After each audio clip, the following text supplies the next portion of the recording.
Sir ఈరోజు YSR Congress party నిరసన కార్యక్రమాలు చేస్తున్నారు. ఆడపిల్లలపైన అఘాయిత్యాలు జరిగిపోతున్నాయని వైసీపీ మహిళా విభాగం నిరసన కార్యక్రమాలు చేస్తున్నారు. ఏం చెప్తారు? వాళ్ళ ప్రభుత్వంలో కూడా జరిగినాయిగా, వాళ్ళు ఇలాగానే కాదు, ప్రతి ప్రభుత్వంలో ఉంటాయి. అవి ఒకళ్ళనొకళ్ళు విమర్శించుకోవడం వేస్ట్. మన వాళ్ళ ఓపిక కూడా మనం కాపాడాలి, చేతన సహాయం చేయాలి. ఏదైనా కానీ మంచి జరగాలి అంతే. అది చూసుకుంటే కనుక రాష్ట్రంలో రక్షణ లేకుండా పోయింది ఆడపిల్లలకి అని చెప్పేసి కూడా వైసీపీ అంటున్నట్లయితే అంటారా? వాళ్ళ ప్రభుత్వంలో జరగలేదా? అన్ని ప్రభుత్వాలు జరుగుతాయి. వీళ్ళు అన్ని చోట్ల వెళ్ళి కాపలా కూర్చొని చేపిస్తారు ఇంటి దగ్గర. అవన్నీ జరిగే పనులు కాదు. ఏది జరిగేది అది జరుగుతారే ఉంటుంది. ఎన్ని కోట్ల మందిలో ఎక్కడ ఎవరిననే కాపాడతారు? ఈరోజు వైఎస్ఆర్ కాంగ్రెస్ పార్టీ మహిళల విభాగం పిలుపునిచ్చారు. రాష్ట్రంలో ఆడపిల్లలపైన అగత్యాలు దాడులు జరుగుతున్నాయి కూటమి ప్రభుత్వం వచ్చిన తర్వాత అని చెప్పి నిజమేనంటారా? నిజమే. వైసీపీ ప్రభుత్వం అన్నప్పుడు ప్రభుత్వం ఎట్లా జగన్మోహన్ రెడ్డి ఉన్నప్పుడు ఎలా చేశాడు, రాజశేఖర్ ఎలా చేశాడు, జగన్ ఎలా చేశాడు, బ్రహ్మాండం చేశాడు. ఏమడగమ్మా ఈరోజు ఎట్లుందంటే ఇసుకలో అంటే జగనే చేశాడు. జగన్ బంగారం చేశాడు. చాలా నా గొప్పటి గురించి ఎంత చెప్పాల్సిన అవసరం, ఎంత చెప్పినా చాలు. జగన్మోహన్ రెడ్డి నెంబర్ 1. మళ్ళీ వస్తాడన్న ఏడపోతాడన్న, వస్తాడు, బంగారం చేస్తాడు, నెంబర్ 1 చేస్తాడు. ఎలా అనుకుంటున్నారు? 11 సీట్లకే పడిపోయింది కదా. అది ఏం చేస్తాం నా జనం ఒకటే మన దేవుడి నిర్ణయం అన్నాడు. ఆ దేవుడి నిర్ణయం అది. ఈరోజు వైఎస్ఆర్ కాంగ్రెస్ పార్టీ రాష్ట్రంలో మహిళలపైన ఆడబిడ్డలపైన అగత్యాలు జరుగుతున్నాయి కూటమి ప్రభుత్వం వచ్చిన తర్వాత రక్షణ లేకుండా పోతుందని అంబేద్కర్ స్టాచ్యూ వద్ద నిరసన కార్యక్రమాలు చేస్తున్నారు. ఇలా వైసీపీ చేయడం కరెక్టేనంటారా? గురిగింద కింద సామెత ఉంటుంది చూసారా, ఆ సామెత తెలుసుకుంటే మంచిది. మొన్న వెన్నుపోటు దినోత్సవంగా ప్రకటించే నిరసన కార్యక్రమం అవన్నీ వేస్ట్ అండి.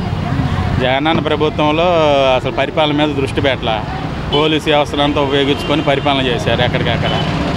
అది ఆడబిడ్డలపైన రక్షణ లేకుండా పోతుంది, ఎలా అంటారు అదుతప్పిపోతుంది అని చెప్పేసి వైసీపీ అంటున్నమాట. అది జనాభా చూస్తానే ఉన్నారుగా ఎవరి ప్రభుత్వంలో. ఇప్పుడు నిన్న కాకుండా మొన్న మన భువనేశ్వరమ్మ గారిని తిట్టారు. నిన్నేమో రాజధాని ఆడవాళ్ళని కించపరిచే విధంగా వేసేలని మాటలతో కొల్లబొడిచారు.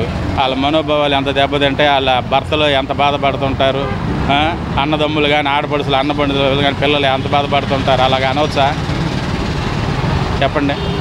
అంటే రాష్ట్రంలో ఎక్కడ చూసినా దాడులు జరుగుతున్నాయి, అక్రమ కేసులు పెట్టేసి జైలుకి పంపిస్తున్నారు. అక్రమ కేసులు అంటే వాళ్ళ పరిపాలనలో లేవా? అక్కడ ఆ పరిపాలనలో కూడా ఉన్నాయిగా. అక్రమ కేసులు పెడితే చట్టపరంగా చర్యలు తీసుకోవచ్చు, తప్పు లేదు. చట్టపరంగా చర్యలు తీసుకోవచ్చు అండి, దాంట్లో ఇదేముంది. వైఎస్ఆర్ కాంగ్రెస్ పార్టీ మరి మహిళల విభాగం పిలుపునిచ్చారు. ఆడపిల్లలపైన అక్రమ దాడులు జరుగుతున్నాయి, అగత్యాలు జరుగుతున్నాయని చెప్పేసి. అలా జరుగుతున్నాయి అంటారా నిజంగానే?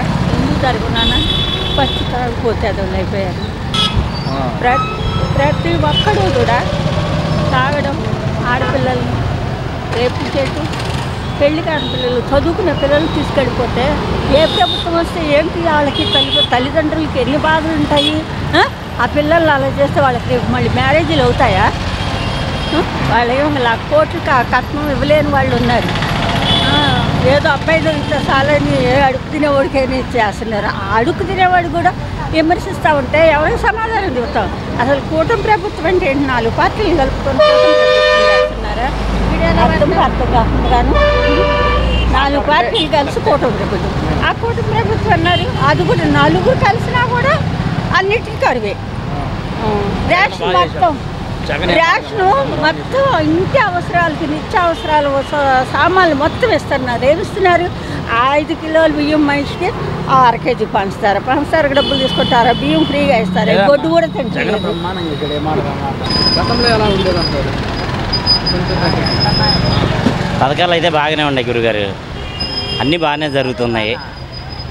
కాకపోతే కొంచెం రేషన్ కార్డులు అవి త్వరగా ఇస్తే బాగుంటుంది, పింఛన్లు త్వరగా ఇస్తే బాగుంటుంది. కొత్త పింఛన్ల వల్ల తొందరగా పెడితే బాగుంటుంది. అది కొత్త పింఛన్లకి అలాగే తల్లికి వందన పథకాలకు సంబంధించి కూడా ఈ నెల జూన్ 12న ఇస్తామని చెప్తున్నారు. అవును, 1 లక్ష మంది వరకు కొత్త పింఛన్ కూడా ఇస్తామని చెప్తున్నారు. కొత్త పింఛన్లు పెట్టాలనే కోరిక. అది ఇండస్ట్రీలు తీసుకొస్తామంటున్నారు, కొన్ని ప్రయత్నాలు జరుగుతున్నాయిగా, చూస్తున్నాంగా. అది చూసుకుంటే కనుక ఈ నెలలో అన్నదాత సుఖీ బాగా వేస్తామని చెప్తున్నారు రైతులకు సంబంధించి. ఎలా అనిపిస్తుంది? అదైతే నాకు ఐడియా లేదు బస్సు, దాని గురించి అయితే నాకు ఐడియా లేదు. సరే, అమరావతి పూర్తి చేస్తామంటున్నారు 3 ఏళ్ళలో. మీకు ఎలా అనిపిస్తుంది? విదేశాల్లో పెట్టుబడులు వస్తున్నాయి కాబట్టి అవ్వచ్చు. అది అమరావతి పూర్తి చేసి తెలుగు జాతి ప్రజలకి అంకితం చేస్తామంటున్నారు సీఎం గారు. మీకు ఎలా అనిపిస్తుంది? విదేశాల పెట్టుబడులు వస్తున్నాయి, అందరూ పెద్ద పెద్ద వ్యాపారస్తులు పెట్టుబడులు పెడుతున్నారు కాబట్టి అయ్యే అవకాశాలే మ్యాక్సిమం ఉన్నాయి. ఆయుష్మాన్ అని ప్రధానమంత్రి గారు 70 ఏళ్ళ తర్వాత వాళ్ళకి ఆయుష్మాన్ అని ఇచ్చారు, కార్డు అని ఇచ్చారు. అది డౌన్లోడ్ చేసిన తర్వాత ఏ హాస్పిటల్కి వెళ్ళినా మా దగ్గర లేదు అంటున్నారు. ఎందుకని అది అర్థం కావట్లేదు. ఆయుష్మాన్ అని 70 సంవత్సరాలు దాటిన తర్వాత అందరూ ఫ్రీ 5 లక్షల వరకు ఫ్రీ మెడిసిన్ అంటున్నారు. ఇంతవరకు ఏమీ లేదు. హాస్పిటల్కి వెళ్తే అసలు మాకు రాలేదండి, ఇంతవరకు ఆ కార్డు వల్ల ఉపయోగం లేదండి అని అంటున్నారు. అదేంటో కొద్దిగా పరిశీలి చేయి. కాబట్టి ఇప్పుడు జరిగే దాని గురించి ఏదో కొంత సేఫ్ చేస్తున్నారు కదా పోలీస్ డిపార్ట్మెంట్, కొంచెంగా అనుకూలంగానే ఉంది జనాలకి. అది అగత్యాలు జరిగిపోతున్నాయి, ప్రభుత్వం ఏం పట్టించుకోవట్లేదని వైసీపీ అంటున్నమాట. ప్రజలుగా మీరేమంటారు? అలాగేం లేదు, అలాగే మామూలుగానే ఉంది. మరి వాళ్ళు వైసీపీ వాళ్ళు ఎలాంటి నిరసన కార్యక్రమాలు చేయడం కరెక్టేనంటారా? కరెక్ట్ కాదంటాను. కరెక్ట్ కాదంటారు. అంబేద్కర్ స్టాచ్యూ దగ్గరికి వెళ్ళి ఎంత పత్రాలు ఇచ్చి నిరసన కార్యక్రమాలు చేస్తామని చెప్తున్నమాట. అంబేద్కర్ స్టాచ్యూ దగ్గరికి వెళ్ళి, బొమ్మ దగ్గరికి వెళ్ళి ఎంత పత్రాలు ఇచ్చి నిరసన కార్యక్రమాలు చేస్తామని చెప్తున్నారు వైసీపీ వాళ్ళు. దాని గురించి తెలియదండి నాకు. సరే, గత ప్రభుత్వానికి ఈ ప్రభుత్వానికి తేడా ఏంటంటే ఏం చెప్తారు? గత ప్రభుత్వం అంటే అది ప్రవేశపెట్టినవన్నీ ఈ ప్రభుత్వం కూడా చేస్తుంది కదా, సేమ్గానే చేస్తుంది. కాబట్టి ఆ ప్రభుత్వం ఈ ప్రభుత్వానికి అంత తేడా అంత ఏం లేదు. ఈ ప్రభుత్వం కూడా దారిలోనే ఉంది. నమస్తే అండి. నమస్తే అండి. గవర్నమెంట్ పరిపాలన ఎలా ఉందంటారు?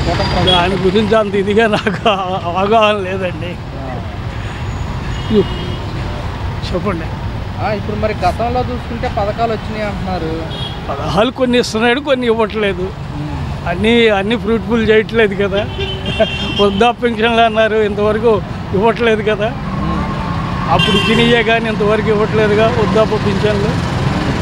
ఈ నెల జూన్ 12న 4 పథకాలు ఇస్తామంటున్నారు. తల్లికి వందనము అలా చూస్తుంటే కనుక ఇచ్చిన తర్వాత ఇచ్చారు అని అనుకోవాలి, అంతేగాని ముందే ఎక్కడ ఇస్తారు. ఈ సోషల్ మీడియాలో వచ్చేది నమ్మగలేం కదండి. గవర్నమెంట్ ఇచ్చింది అప్పుడు ఇచ్చిందని అనుకోవాలి. సోషల్ మీడియా నమ్మకూడదు అంటారు. మరి అంతే కదా, ఒక్కడు కూడా ప్రూఫ్లు అవ్వట్లేదు కదా సోషల్ మీడియాలో. సార్, ఈరోజు వైఎస్ఆర్ కాంగ్రెస్ పార్టీ మహిళా విభాగం పిలుపునిచ్చింది. కూటమి ప్రభుత్వం ఏర్పడిన తర్వాత మహిళలపైన, ఆడపిల్లలపైన అగత్యాలు జరుగుతున్నాయండి. అవగాహన లేదండి. కాకపోతే ఆడపిల్లల మీద అగత్యాలు జరుగుతున్నాయండి. రోజు టీవీలో చూస్తున్నాం కదా. పాపం చాలామంది ఆడపిల్లలు చాలా ఇబ్బంది పడుతున్నారు. వారికి నిరసన కార్యక్రమం తెలియజేస్తూ అంబేద్కర్ బొమ్మల వద్ద నిరసన పత్రాలు అందించి నిరసన కార్యక్రమాలు చేస్తున్నాం. దాని ఐడియా లేదు. ఆయుష్మాన్ అని ప్రధానమంత్రి గారు 70 ఏళ్ళ తర్వాత వాళ్ళకి ఆయుష్మాన్ అని ఇచ్చారు, కార్డు అని ఇచ్చారు. అది డౌన్లోడ్ చేసిన తర్వాత ఏ హాస్పిటల్కి వెళ్ళినా మాది